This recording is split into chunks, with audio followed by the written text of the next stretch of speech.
NFC on Motorola phones.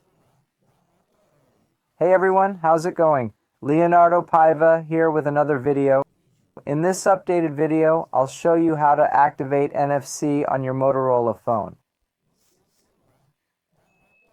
Let's get started, folks. On your phone, find the Settings option. Look for this gear icon, guys. Tap on it.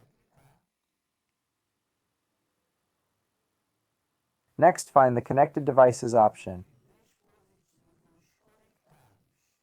Click on this option. Then tap on Connection Preferences. You'll see Bluetooth and what we want, NFC.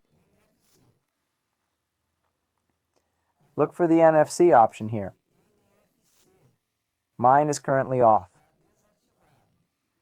Just flip this switch to turn it on. You can hide the icon in the status bar. I usually keep it visible, guys. I want it to show up here.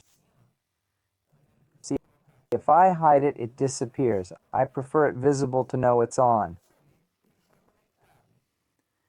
Below, in contactless payment, set up a default like Google Pay. I use Google Pay at contactless terminals. Remember, you can support us by clicking thanks and donating any amount. That's all, folks. Did you manage it? Let us know in the comments. Subscribe for more tutorials. That's it from me. Take care and God bless. Thanks.